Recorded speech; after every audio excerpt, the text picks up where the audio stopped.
श्री स्वामी समर्थ मैत्रिणींनो, आपण पुत्रदा एकादशी म्हणजे काय, आईने मुलासाठी कोणते उपाय करावेत, संतान सुखासाठी अत्यंत प्रभावी व्रत, संतान प्राप्तीची प्रार्थना, मुलांचे आरोग्य, दीर्घ आयुष्य. तर पुत्रदा एकादशी ही भगवान श्री विष्णूंना समर्पित एकादशी आहे.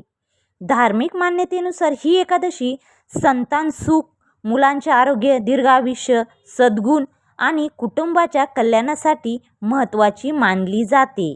ही पुत्रदा एकादशी. तर पुत्रदा म्हणजे संतान देणारी अशी पारंपरिक व्याख्या आहे. आज आपण पुत्रदा एकादशी म्हणजे काय, या एकादशीचे धार्मिक महत्त्व काय आहे, आईने आपल्या मुलाच्या सुखासाठी आणि कल्याणासाठी कोणती पूजा व कोणते धार्मिक उपाय करावेत, या दिवशी काय करावे आणि काय टाळावे, तसेच पुत्रदा एकादशीची सुंदर पौराणिक कथा कोणती, हे सर्व आज आपण या व्हिडिओमध्ये पाहणार आहोत. तर हा व्हिडिओ स्किप न करता शेवटपर्यंत नक्की पहा. आपल्या व्हिडिओला सबस्क्राईब केले नसेल तर लगेच सबस्क्राईब करा, लाईक करा, शेअर करा आणि बेल आयकॉन बटन प्रेस करण्यास विसरू नका.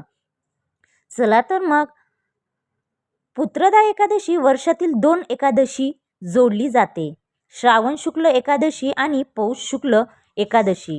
दोन्ही तिथीला भगवान विष्णूंची भक्ती, उपासना आणि प्रार्थना केली जाते. धार्मिक कथामध्ये या व्रताचा संबंध संतान सुखाशी जोडला आहे.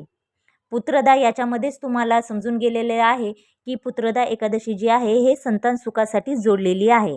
ज्यांच्या घरी संतान आहे त्यांनी मुलांच्या आरोग्य, दीर्घायुष्य, सद्बुद्धी आणि सुखासाठी ही प्रार्थना केली जाते आणि ही वर्षातून 2दा येते. तर ही एक श्रावण महिन्यामध्ये आलेली ही पुत्रदा एकादशी आहे.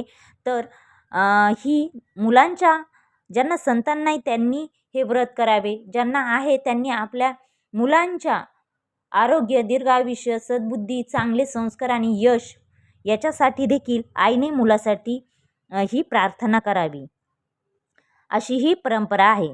या पुत्रदा एकादशीला आईने मुलासाठी काय करावे, तर पुत्रदा एकादशीच्या दिवशी आईने सकाळी एकादशीच्या दिवशी लवकर उठून स्नान करून, स्वच्छ कपडे परिधान करून, देवघर स्वच्छ करून तिथे भगवान विष्णूंची पूजा करावी, हे करायचे आहेत. व भगवान विष्णू समोर तुपाचा दिवा लावायचा आहे, त्यांना पिवळे फुले अर्पण करायचे आहे, तुळशीपत्र अर्पण करावेत व त्यांची आपल्या मुलांच्या नावाने मनोभावे प्रार्थना करावी. नेहमी प्रार्थना करताना अशी भावना ठेवावी की हे भगवान विष्णू माझ्या मुलाला उत्तम आरोग्य, दीर्घ आयुष्य, सद्बुद्धी, चांगले संस्कार आणि जीवनात यश द्या, त्यांच्यावर आपली कृपा सदैव राहू द्या. ही प्रार्थना करताना मनात श्रद्धा आणि सकारात्मक भावना ठेवणे महत्त्वाचे आहे. अशा प्रकारे आपल्याला एका आईने आपल्या मुलासाठी ही प्रार्थना करायची आहे. पुत्रदा एकादशीला आपल्या मुलांसाठी हे उपाय, ही प्रार्थना करावी. या दिवशी आईने मुलासाठी ओम नमो भगवते वासुदेवाय या मंत्रांचा जप करायचा आहे, नामस्मरण करायचे आहे. हा मंत्र म्हणताना श्रद्धेने म्हणू शकतायत. विष्णू सहस्रनाम म्हणा, विष्णू स्तोत्र किंवा भगवान विष्णूंचे नामस्मरणही करू शकतायत.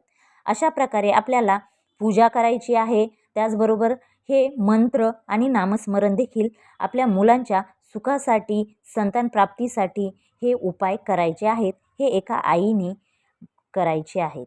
आता मुलाच्या नावाने एकादशीच्या दिवशी भगवान विष्णूंना तुळशीपत्र अर्पण करून मुलांच्या नावाने प्रार्थना करावी.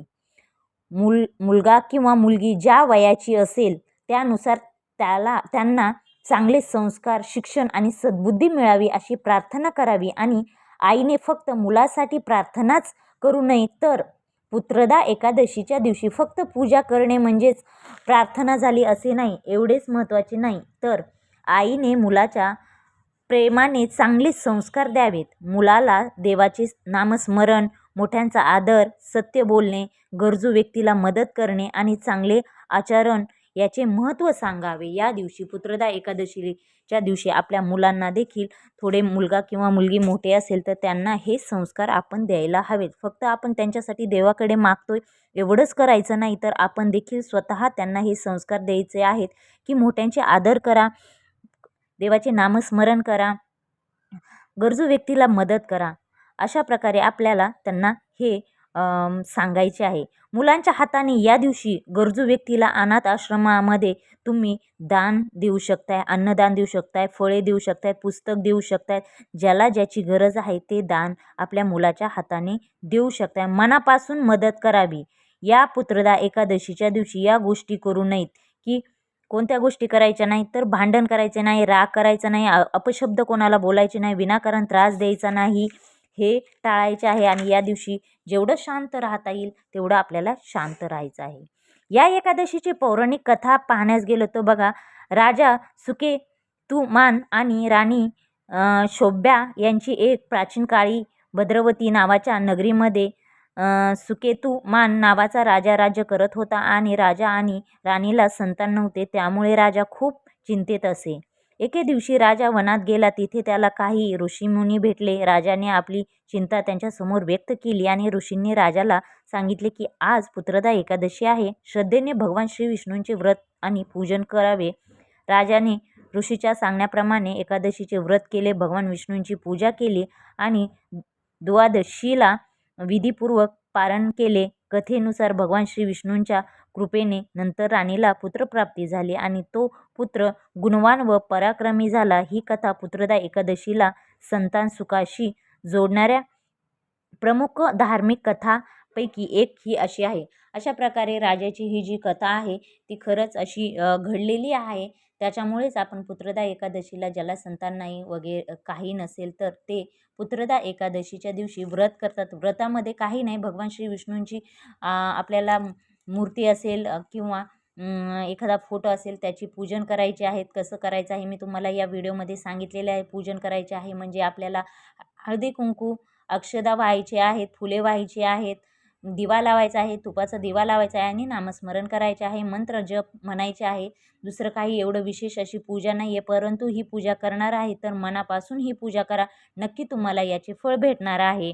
तर या पुत्रदा एकादशीचे फायदे आपल्याला बघण्यास गेलो तर संतान सुखासाठी आपण ही पूजा विधी आणि आपण नामस्मरण करू शकतायत. भगवान विष्णूंची कृपा व्हावी आपल्या घरावर, आपल्यावर, याच्यासाठी देखील तुम्ही ही केल्याने आपल्याला फायदे होऊ शकतात. मुलांच्या आरोग्यासाठी देखील आपण जर हे व्रत केले तर याचे फायदे होऊ शकतात आणि दीर्घ आयुष्यासाठी देखील, घरात सुख शांती आणि मनाला समाधान भेटण्यासाठी देखील या पुत्रदा एकादशीच्या दिवशी तुम्ही पूजा विधी करू शकतात.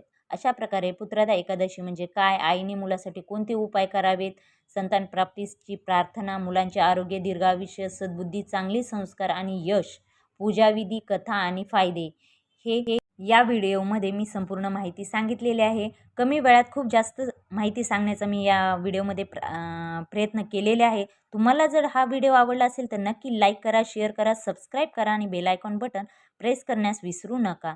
श्री स्वामी समर्थ.